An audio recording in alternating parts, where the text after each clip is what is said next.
Deus, aleluia.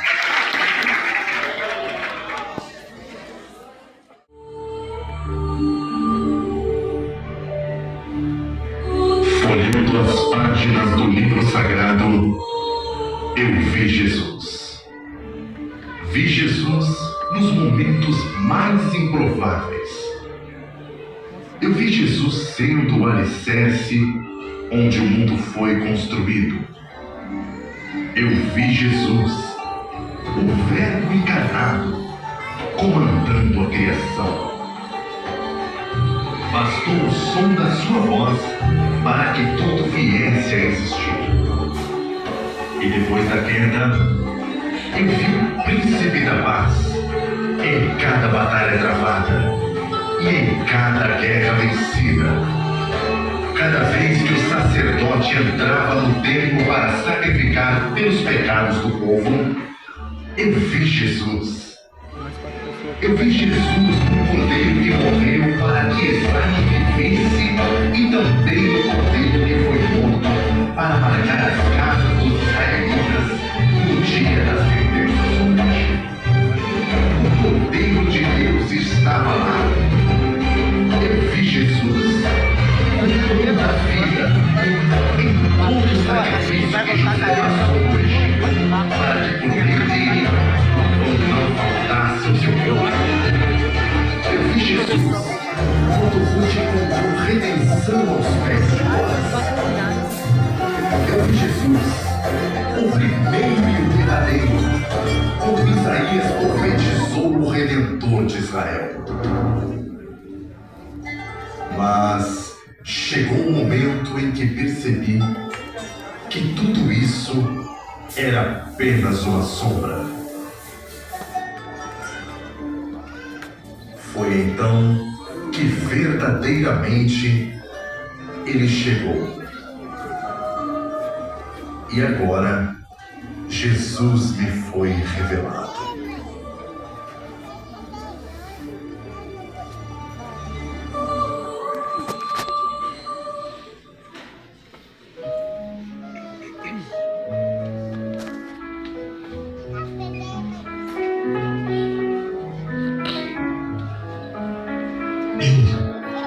Eu não posso negar. Eu o vi. Passei a minha vida inteira esperando por aquele que iria consolar o meu povo, o Messias prometido. Aquele dia, me senti diferente, como se algo muito especial estivesse para acontecer. Alguns pais estavam ali com seus filhos, cumprindo os ritos cerimoniais da lei de Moisés, que diz que todo menino primogênito será consagrado a Deus. E foi então que eu vi aquele casal se aproximando com ele. Aquela mulher agraciada trazia em seus braços o filho do próprio Deus. Os meus olhos viram a salvação, contemplaram a luz da aurora, a glória de Israel. Segurei em meus braços o menino que para muitos, eu sei, marcaria o fracasso, mas que para tantos outros seria o único caminho. Os meus olhos viram o Senhor. Eu já posso ir em paz, porque os meus olhos viram o Senhor.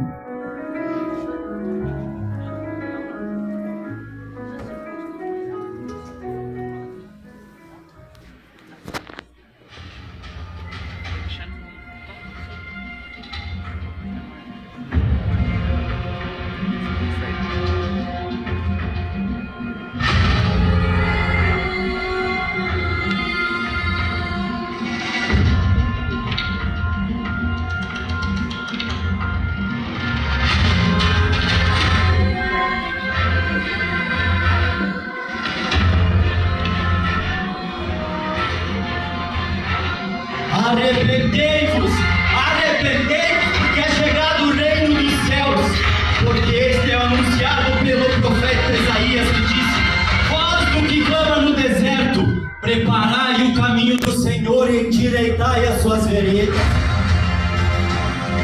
Eu, em verdade, vos batizo com água para o arrependimento, mas aquele que vem após mim é mais poderoso do que eu. Eu não sou digno de levar as suas sandálias. Ele vos batizará com o Espírito Santo e com fogo, e em sua mão tem a pá, ele limpará a sua eira, ele recolherá no celeiro o seu trigo, e queimará a palha com fogo que nunca se apagará.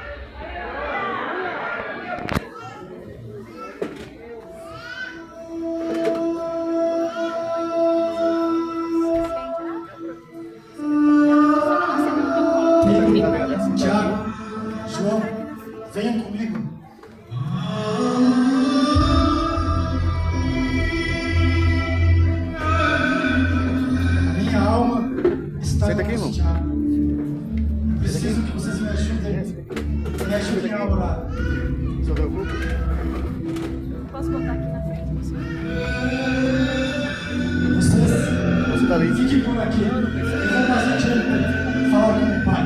Você tá ali, pra você ver melhor.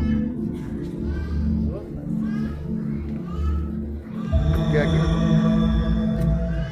Cheguei assim, ó. Aí ele fica aqui bem pertinho da mesa. Pai, a minha alma, Pai, está mergulhada em aflição.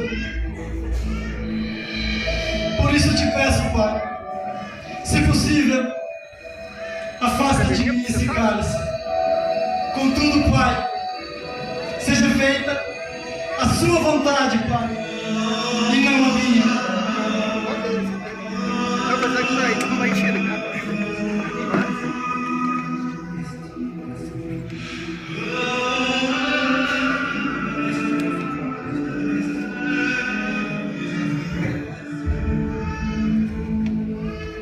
Vai morrer de forma tão vergonhosa por eles. Não percebe que eles não te amam?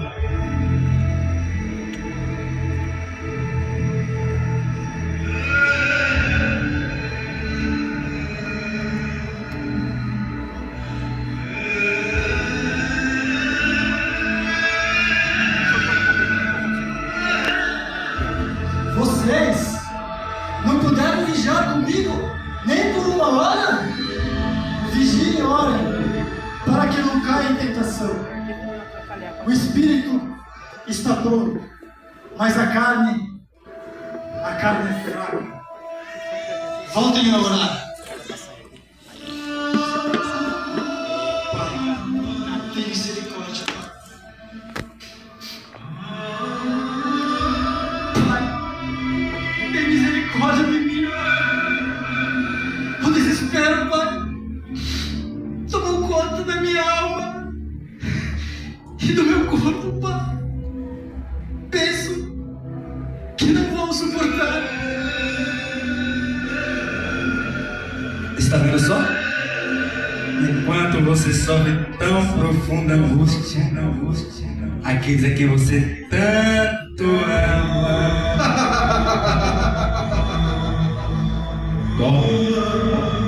Um te dá por 30 moedas de prata, outro negará ter andado contigo. Não se importa com sua dor, Desista.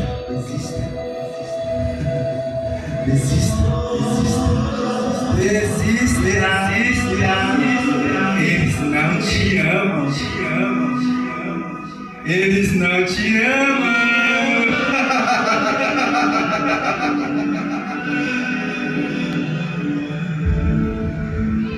Não, eu não vou desistir.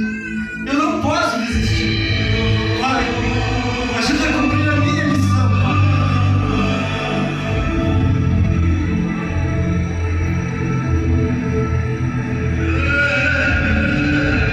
Não é sobre eles me amarem, Pai. É sobre quanto eu os amo. Mas, Pai, se possível, afasta de mim esse cálice, sem que eu o beba.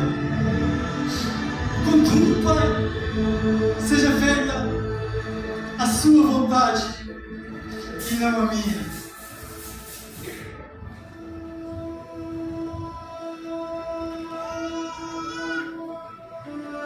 É chegada a minha hora.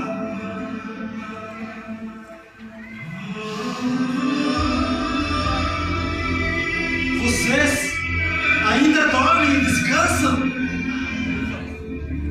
Eis que o Filho do Homem será entregue nas mãos dos pecadores. Levantem-se, vamos.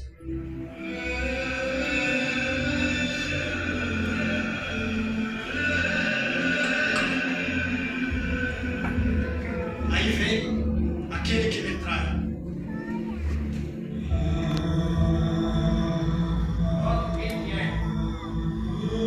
Mestre,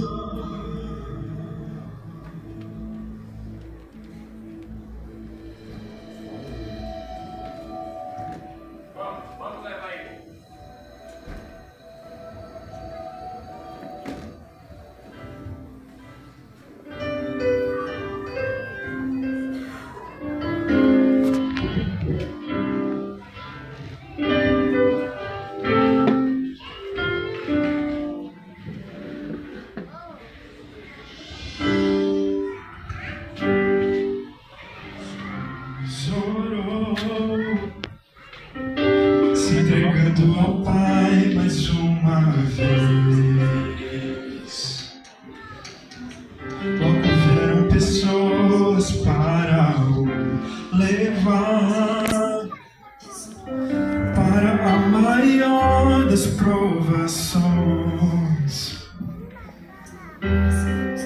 Ele tanto amou, tudo suportou. Ele carregou a nossa cruz. Vem os cravos nas mãos, seu corpo a sofrer, naqueles momentos de dor. Ver o mestre a chorar, e foi por você que ele mostrou tanto amor. Os soldados cuspiram no seu rosto, possam ver o clamor da multidão. E Jesus ao olhar para aquele céu vazio, pede ao Pai que esteja no seu perdão. Ele tanto amou, tudo suportou. Ele carregou a nossa cruz.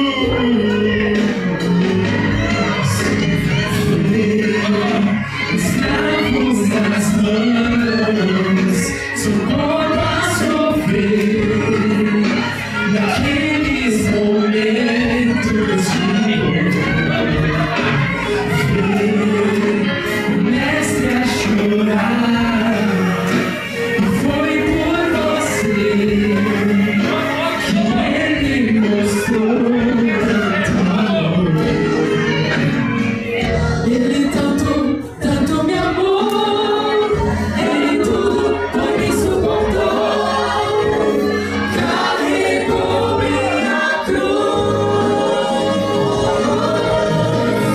Ver os cravos nas mãos, seu corpo a sofrer, naqueles momentos de dor. Ver o mestre a chorar, e foi por você que ele mostrou tanto amor. Ver os cravos nas mãos, seu corpo a sofrer, naqueles momentos de dor. Ver o mestre a chorar, e foi por você que ele mostrou tanto amor.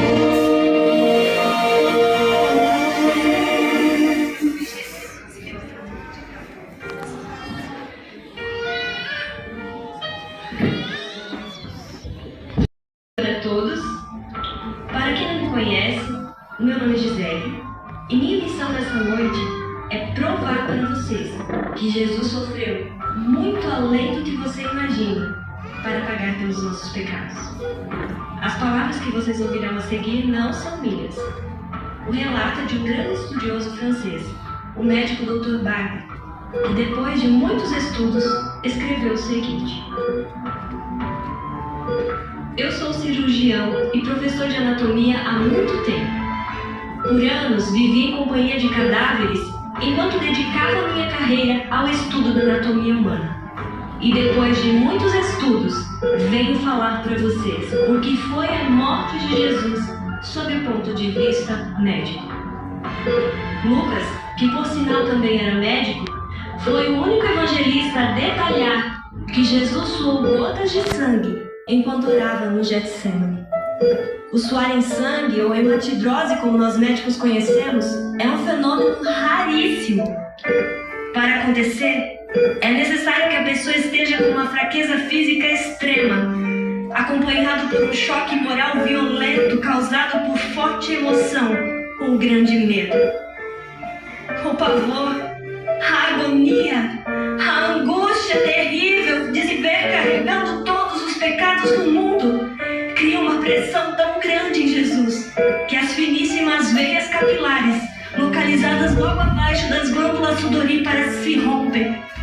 O sangue se mistura ao suor, se acumula sobre a pele e depois escorre por todo o corpo até o chão. Pilatos, impelido pela multidão, condena Jesus ao chicoteamento. Os soldados então retiram as suas roupas e o amarram pelos pulsos a uma coluna do átrio, e a flagelação acontece com um instrumento chamado flagro, feito com várias tiras de couro, com pedaços de chumbo e ossos nas pontas, tão terrível que era capaz de arrancar tiras de pele em poucos golpes. Os soldados devem ter sido 2, um de cada lado em diferentes alturas, e golpeiam a pele de Jesus já flagelada pelas milhares de microscópicas hemorragias. Jesus reage com um sobressalto de dor a cada novo golpe. A pele se rasga, o sangue espirra, o olho gira em tontura e náusea, o suor lhe toma a fronte. Se não estivesse preso no alto, certamente cairia em uma poça de sangue. Depois, a vergonha da coroação. Os soldados usam espinhos mais duros que os de acácia. Fazem uma espécie de coroa e a cravam sobre a cabeça de Jesus, perfurando seu couro cabeludo. E só um cirurgião sabe o quanto o couro cabeludo sangra. Depois, Pilatos exibe Jesus mutilado àquela multidão e o entrega à crucificação. Os soldados então o vestem novamente e colocam uma viga de madeira sobre seus ombros, pesando cerca de 50 quilos. E ele terá que carregar até o Calvário por cerca de 600 metros. Jesus, com dificuldade, arrasta um pé após o outro, descalço, naquele terreno irregular, cheio de pedregulhos. Os soldados lhe puxam por cordas, por vezes perde as forças e cai sobre os joelhos. Quando cai, a viga lhe escapa, piorando ainda mais as suas feridas. Ao chegar ao Calvário, os soldados arrancam violentamente a sua túnica. Eu não sei se você já teve que tirar uma atadura de uma ferida aberta. Eu já. Cada fio de tecido se gruda à ferida e, quando puxado, expõe novamente a carne viva, causando dores lacinantes. Toda aquela dor pode causar uma síncope em Jesus. Mas ainda não é o fim. Jesus é deitado de costas. Suas feridas se enchem de pedregulhos e sujeiras, enquanto os soldados usam uma broca para fazer um furo na madeira para facilitar a penetração dos pregos. Depois, com um prego grande, pontudo, quadrado, miram sobre o pulso de Jesus e, com um golpe certeiro do martelo, o cravam e o prendem firmemente na madeira. Jesus deve ter contorcido seu rosto assustadoramente, pois o nervo mediano lhe foi lesionado. Pode-se imaginar a dor que Jesus sentiu se arrastando pelos seus dedos, seus ombros, até chegar ao cérebro. É a pior dor que o ser humano pode sentir. A lesão dos grandes troncos nervosos, quando completa, leva a vítima a perder a consciência. Mas em Jesus não. O nervo foi parcialmente lesionado, então ele permanece acordado, com o seu nervo dilacerado em contato com o prego. Os soldados então erguem a cruz. Cada movimento, cada solavanco provocando novas ondas de dores. O corpo de Jesus é uma máscara de sangue. A boca está semi-aberta e o lábio inferior começa a pender. A garganta seca lhe agride sede, mas ele não pode engolir. Tem sede. Um fenômeno começa a acontecer no corpo de Jesus. São deltoides e bíceps que estão esticados e começam a se enrijecer. Os seus dedos se enrijecem e se dobram, a isso nós chamamos de tetania. Os sintomas de alguém atingido pelo tétano. Quando esse fenômeno se espalha, o abdômen do mestre também se enrijece. Os músculos intercostais, o músculo do pescoço e, por fim, dos respiratórios. Jesus é mergulhado em asfixia, o ar entra, mas não consegue mais sair. Ele tem sede de ar, como um asmático em plena crise. O seu rosto, outrora pálido, se torna vermelho e depois violeta purpúreo. Os olhos saem fora de órbita e parece que é o fim. Mas com pequenos e torturantes movimentos, ele consegue se apoiar no prego em seus pés, aliviando o peso em seus braços. O abdômen se distende e finalmente ele consegue respirar. Mas por que todo esse esforço? Porque ele quer tratar. Perdoa eles. Eles não sabem o que fazem. Jesus solta novamente o peso do seu corpo em seus braços e a asfixia recomeça. Foram ditas 7 frases na cruz e toda vez que ele quer falar, precisa encarar a dor lancinante de se apoiar no prego em seus pés. Atraídas pelo sangue, moscas lhes unem aos ouvidos, mas ele não pode enxotá-las. Ao meio-dia, o céu se escurece, o sol se esconde, a temperatura se torna fria. E depois de uma tortura que levou horas e horas, toda dor, toda angústia, a sede, a humilhação, a lesão dos grandes troncos nervosos lhe arrancam um lamento. Deus meu, Deus meu, por que me abandonaste? E em seguida ele diz: Pai, em tuas mãos entrego o meu espírito.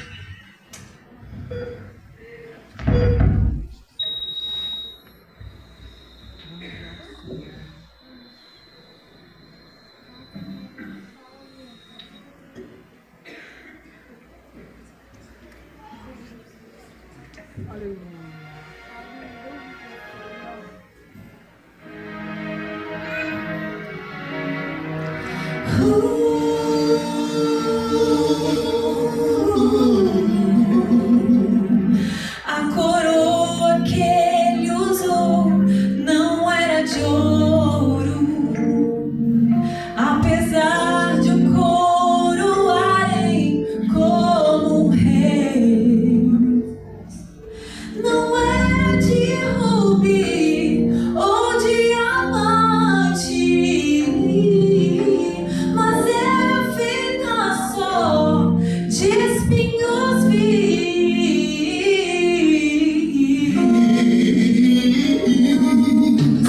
Por que tratar o rei desta maneira? E por que fazê-los a coroa tal? Ele nunca foi forçado a usá-la, mas por amor deixou seu lar real. A coroa que Jesus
Mas elas foram crescendo, até que se tornaram um oceano de fracasso dentro de mim.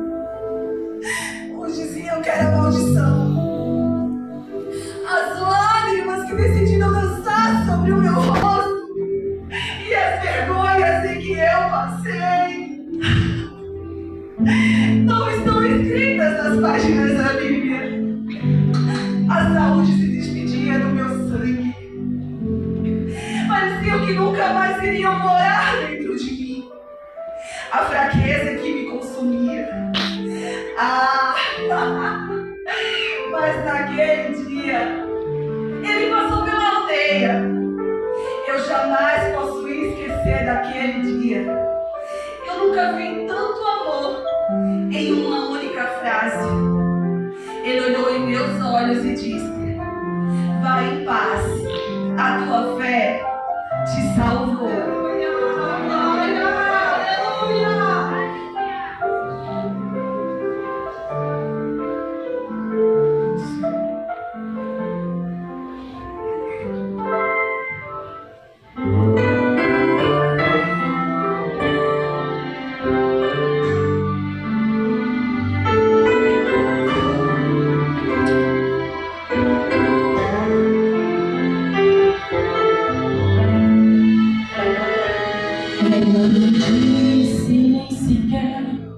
Uma palavra, mas ela no seu coração acreditava.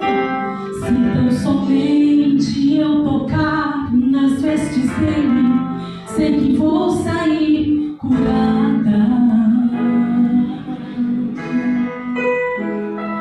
E toda aquela multidão lhe pressionava, mas ela no seu coração acreditava.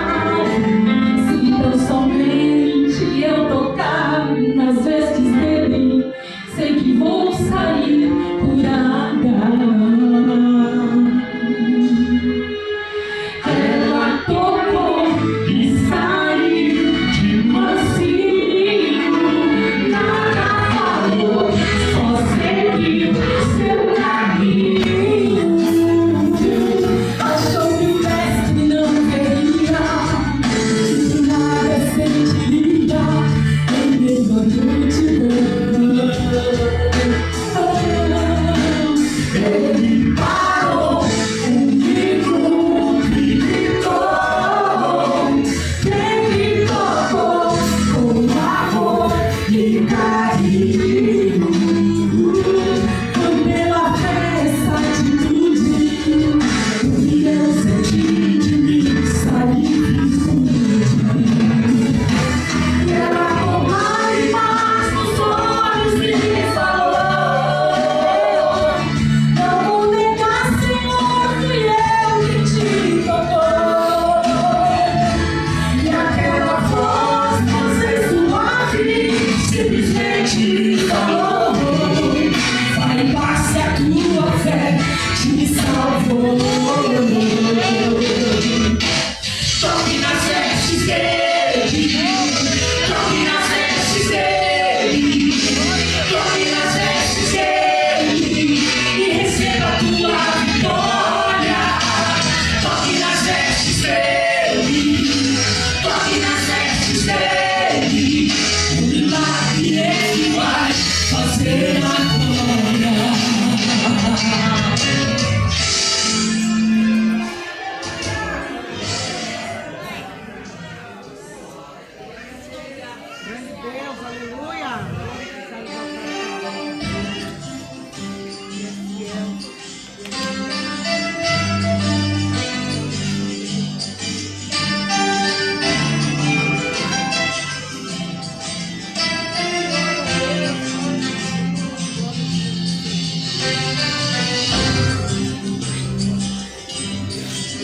Manancial,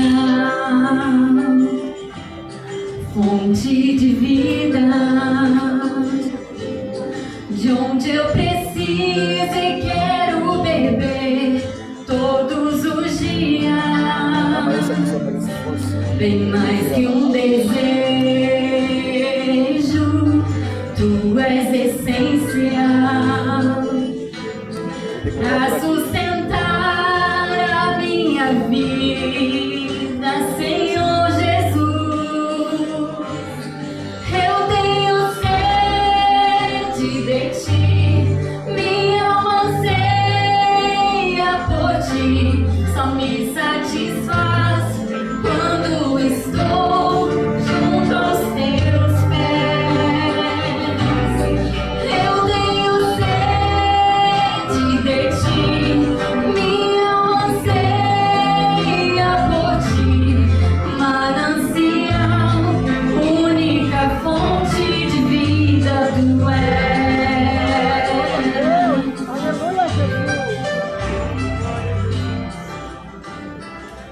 Ah, esse lugar, foi aqui que eu conheci. Já contei essa história tantas vezes que todos de cá já sabem sobre ele. Me lembro como se fosse hoje. Fui buscar água no poço de Jacó, como de costume, o calor escaldante. Eu sempre vou depois das outras mulheres porque não gosto de ouvi-las falando sobre mim. Ainda que isso me exija mais trabalho, porque o nível da água baixa, eu prefiro estar longe. Mas naquele dia, havia alguém ali. Ele estava sozinho, assentado como que procurando uma sombra, em plena hora sexta. Todos sabem que não há refrigério essa hora em que o sol está mais alto. Mas ele estava lá, no lugar errado, na hora errada. Dava para perceber que ele vinha de longe. As suas roupas, a poeira que o cobria, devia ser judeu. Estava na cara que era judeu. E os judeus não falam com os samaritanos. Mas ele falou comigo, me pediu água e falou algo que eu nunca esqueci. Que se eu o conhecesse, eu é que pediria água para ele e ele me daria água viva, uma água que sacia a sede para sempre. Eu pedi daquela água. Foi então que ele disse que conhecia tudo sobre mim. Confesso, fiquei envergonhada, mas ao mesmo tempo feliz.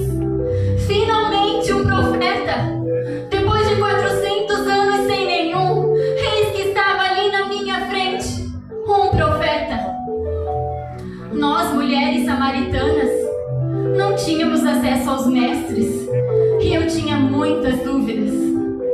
Perguntei a ele sobre adoração, sobre templo, tradições. E foi então que ele me falou sobre a verdadeira adoração, diferente de tudo que eu já tinha ouvido. E então ele me disse: eu sou o Messias. Eu não pude me conter. Eu corri, eu gritava anunciando a todos: venham ver, eu encontrei o Messias. Eles ouviram e muitos creram em suas palavras. Mas hoje ele se foi. O Salvador do mundo foi. Mas o que ele fez de tão grave para ser levado para a cruz? Eu tenho certeza. Ele é o Messias. Ele é realmente o Filho de Deus, o Salvador do mundo. Esse não pode ser o fim.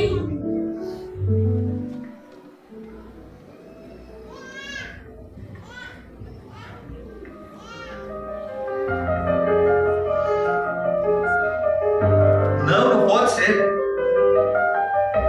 Aquele tal Jesus está morto agora. Mas o condenado era eu. Eu deveria estar naquele lugar. Quando eu estava lá, contando meus últimos minutos de existência, ele chegou e trocou de lugar comigo. Como eu posso explicar isso? Aquele olhar, os olhos dele por breves segundos se encontraram com os meus, e foi como que me dissesse: vá, aproveite a sua segunda chance. Foi a primeira vez em toda a minha vida que eu me senti amado. Ele me olhar.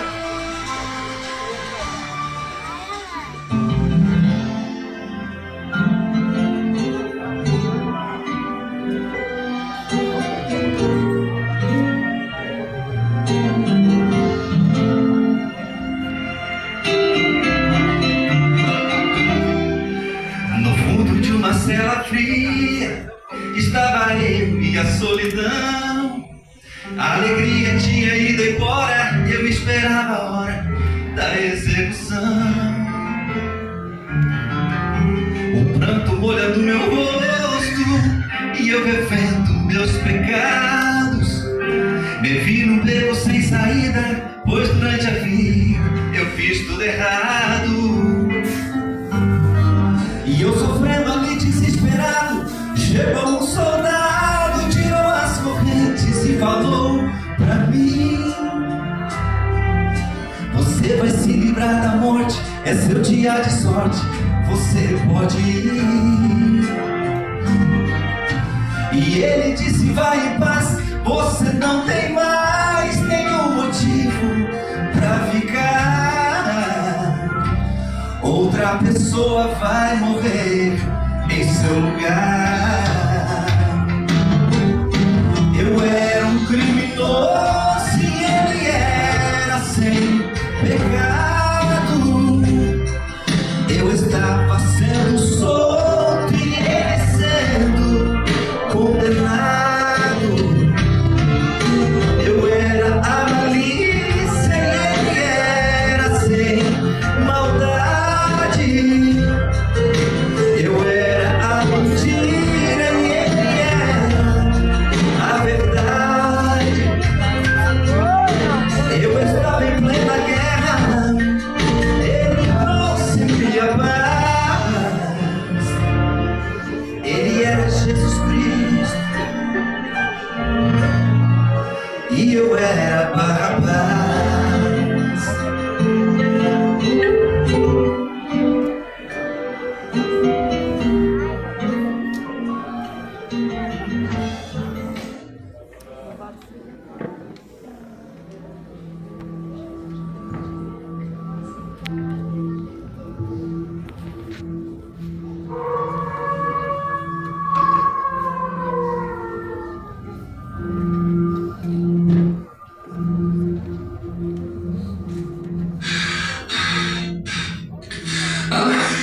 O que eu fiz? O que eu fui fazer? O que eu fiz? Eu não acredito. Eu traí Jesus. Eu não podia ter feito isso. Ele era meu amigo. Eu andava com ele. Eu comia com ele. Eu traí Jesus.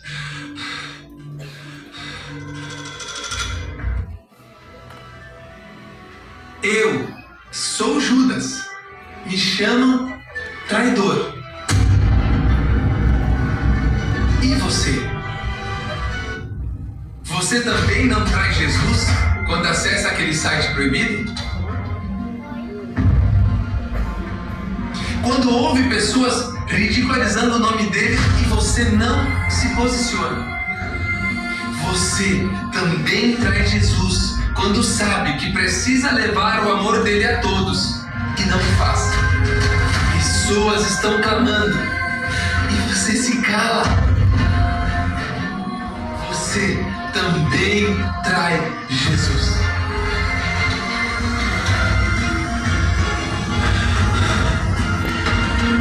Ai, o que eu fiz? Eu não devia ter feito isso. Ele era meu amigo. Parecia que ele sabia que eu iria traí-lo. Mesmo assim, me chamou de amigo. Eu ouvia duas vozes. Uma me dizia que o dinheiro era mais importante naquele momento. A outra me dizia para não fazer aquilo. Eu ouvi a voz errada. O que eu fiz? O que eu fui fazer?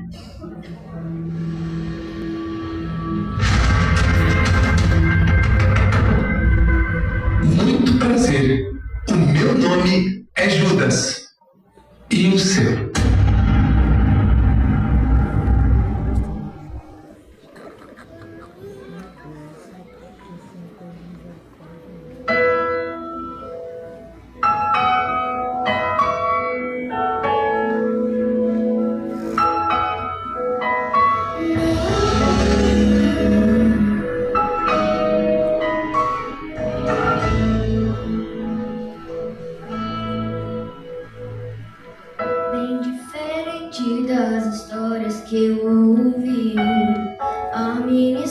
história teve um começo no fim. Quando o inferno pensou ter vencido, Jesus tomou a chave que me fez cativo. Me chamou perfeito, me fez entender que diferente das histórias de TV, na minha história Cristo mocinho na vida real. O maior vilão sou eu, ganhar o mundo e perder a mim. Estar no caminho e não chegar ao fim. Na minha luta, meu eu contra mim mesmo. Os meus gigantes são os meus próprios desejos. O que sai corre mais do que entrou. Só Deus sabe o perigo de um homem sem amor. Olhar pra cruz é como olhar para um espelho. Reflete a glória que revela os meus defeitos. Na vida real, o maior vilão sou eu. Na vida real, o maior vilão sou eu.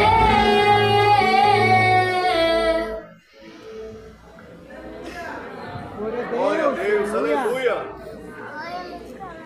Glória a Jesus.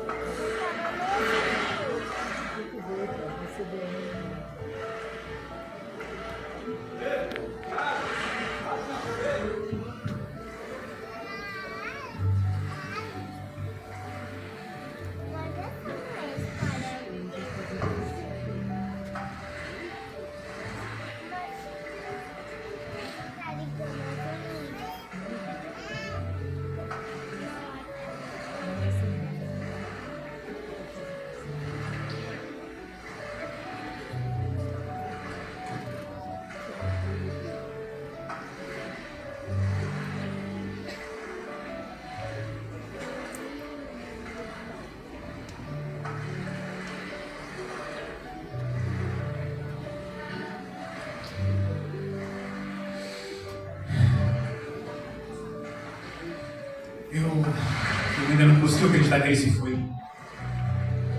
Eu devo tudo a ele.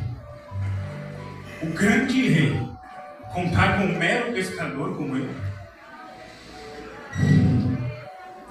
Mas eu me lembro muito bem do nosso primeiro encontro. Eu vou contar para vocês.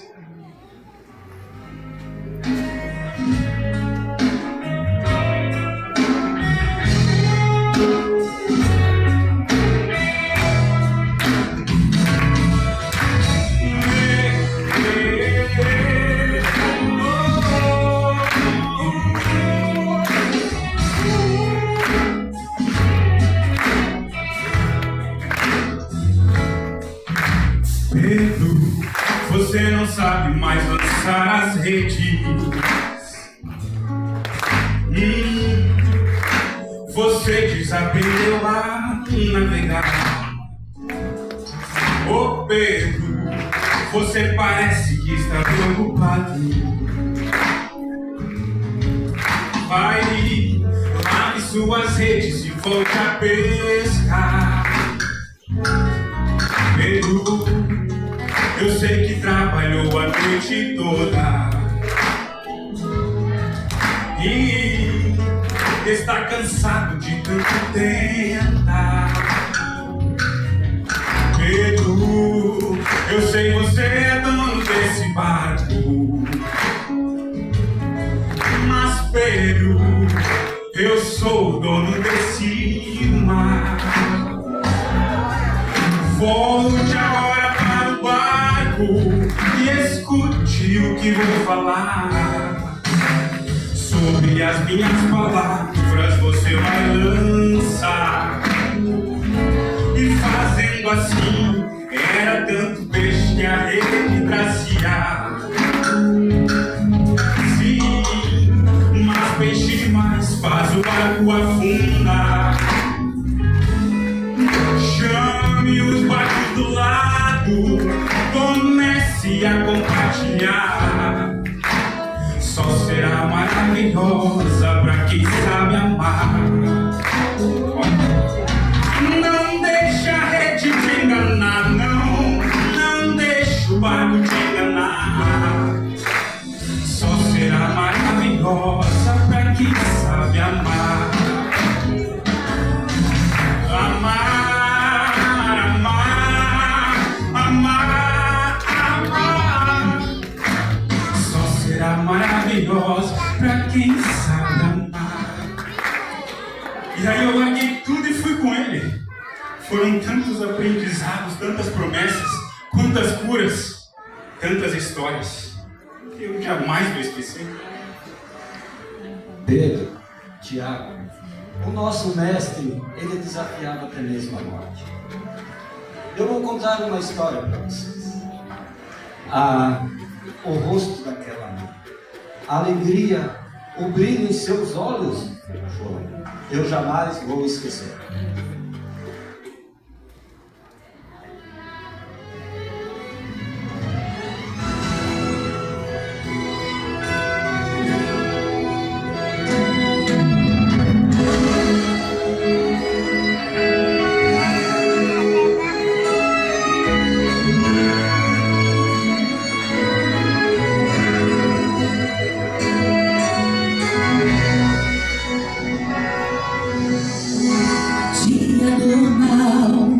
Mas algo sobrenatural estava para acontecer.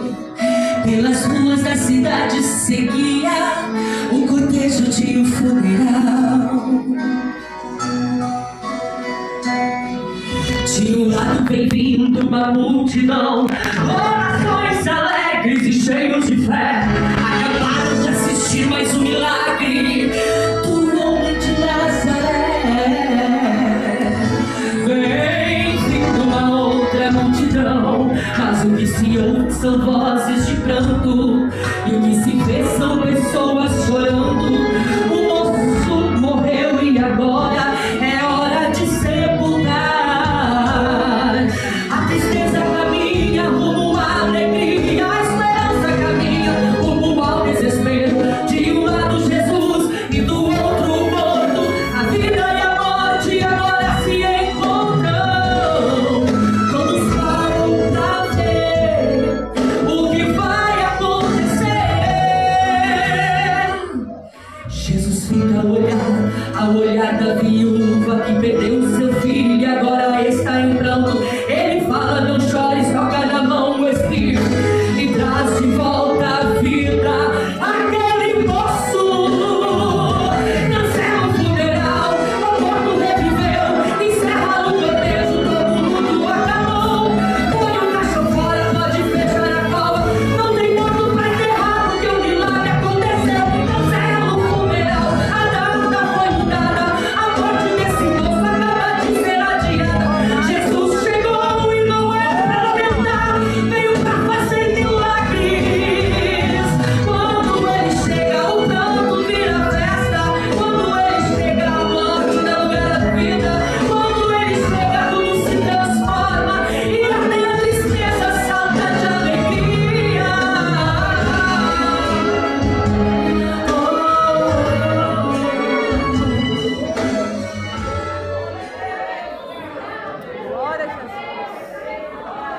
Ele falava tanto sobre o amor, vocês lembram? Mas era um amor diferente de tudo aquilo que nós tínhamos vivido na sinagoga. O amor que ele nos ensinava, nos desafiava a ser cada vez melhor. E isso me faz lembrar de uma pregação que ele nos contou.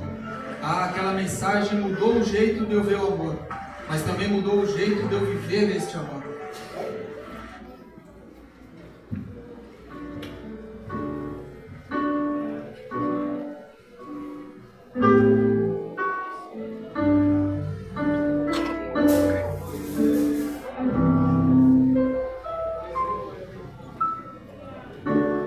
Deixa eu compor um hino pra você. Não sei a forma que você chegou aqui.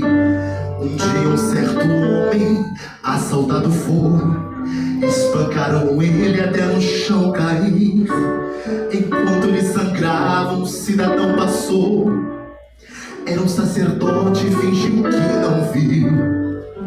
andava com pressa, tinha prioridades, mas faltava amor, esta é a verdade. No mesmo lugar vai passar um levita, quem sabe uma canção pra Deus ele cantou, dizendo eu te amo acima de tudo, mas como a si mesmo próximo ele não amou. Fez a mesma coisa que o sacerdote, não tinha remédio pra sarar a dor. Com as mãos vazias ele prosseguiu, e alguém caído pelo chão continuou.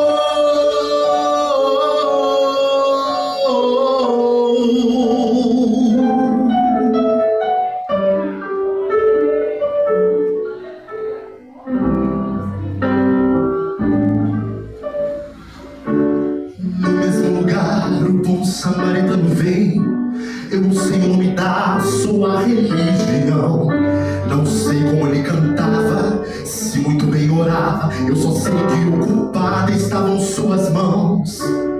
Dentro dele havia muita compaixão, quebrando o protocolo se aproximou do homem ferido, ele foi até o chão. Ei, sinta ele aí tocando em suas mãos, vinho em suas feridas, ele estancou seu sangue e te levantou, fez da sua vida a essência dele, o bom samaritano de você cuidou. Ele não olhou pra tua aparência, nem o que você tinha pra oferecer, não importa se existe alguém aqui caído, o bom samaritano vai aparecer.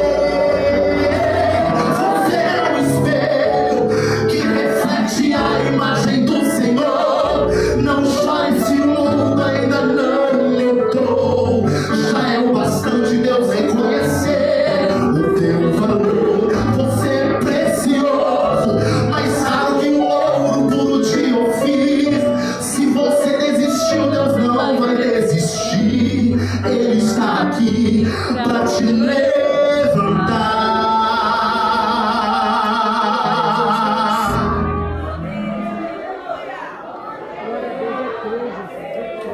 E vocês lembram aquela noite no barco? Eu, em toda a minha vida como pescador, nunca vi uma tempestade como aquela. Nós estávamos tremendo de medo, mesmo ele tendo dito que passaríamos para o outro lado. Enquanto isso, ele dormia tranquilamente na coroa do barco. Então alguém o chamou, e ele, em apenas uma frase, disse: "Aquieta-te, mar, acalma-te, vento." E logo a situação mudou. Neste momento nós tivemos a convicção de que o nosso mestre tinha poder sobre a natureza. Mas não foi por aí não, ou vocês esqueceram? Houve outra grande tempestade e mais uma vez pensamos que íamos morrer.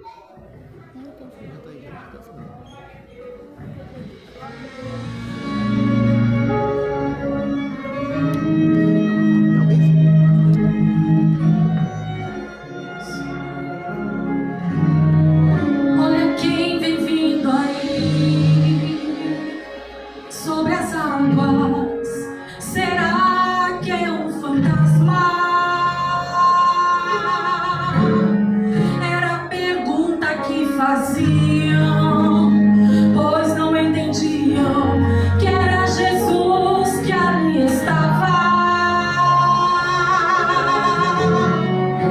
O barco balançava, a tempestade mais forte ficava e o medo os aterrorizava. Não sabiam mais o que fazer, disseram vamos morrer, mas de perto Jesus nos acompanhava. Quando Jesus entra no barco, o milagre acontece.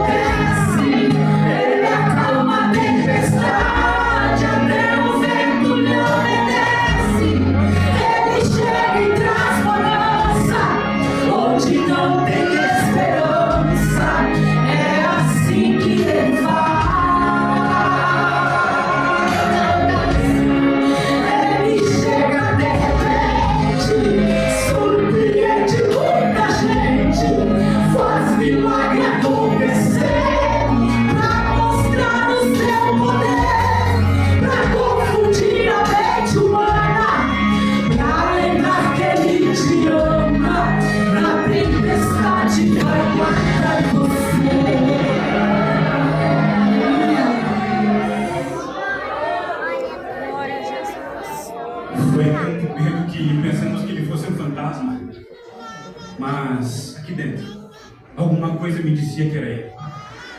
E aí eu gritei: mestre, se és tu, me mande ter contigo sobre as águas. E ele disse: vem. Ah, era a voz dele. E quando me dei por mim, eu estava naquela tempestade terrível, caminhando sobre as águas. Mas aí eu temi. E quando eu temi, eu afundei, mas eu senti ele me segurar. E ele me segurou, ele me levantou e nós voltamos juntos para o barco. Ah, que experiência! No outro dia eu só queria contar aquela história para todo mundo. Eu me senti especial. Afinal de contas, Felipe, quem, além de mim, do mestre caminhou sobre as águas? Mas não era eu. Era ele. E talvez por isso, Thiago, talvez por isso que eu pensei que estivesse pronto para morrer por ele. Mesmo ele me dizendo tantas vezes que eu não estava pronto. Quanta soberba. E eu neguei na primeira oportunidade. E agora, eu só sinto vergonha. João, me ajuda, me diz, João. Se ele ressuscitar como ele prometeu, como é que eu vou encará-lo? Eu pensei que eu amava bastante. Mas a verdade é que foi ele que muito me amou.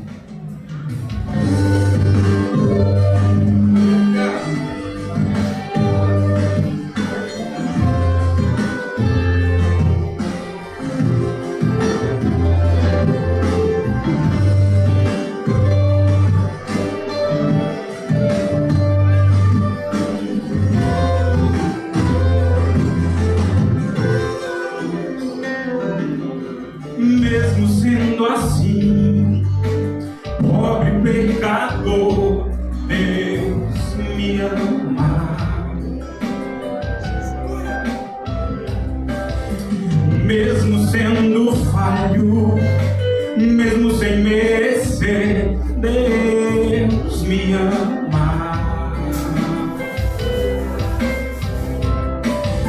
Se estou forte, se eu estou de pé,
que Páscoa não é sobre a dor de uma perda, mas sim sobre o poder de uma entrega. Que isso fique gravado no seu coração dessa noite.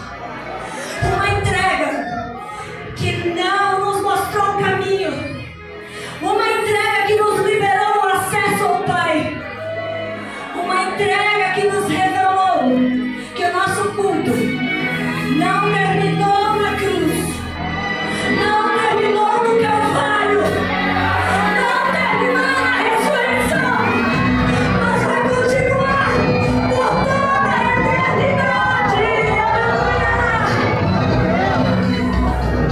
Imagine uma igreja, o seu nome é Calvário. Imagine um pastor, ele mesmo é o pregador. Imagine o altar, e em cima do altar, dois ladrões ao lado dele.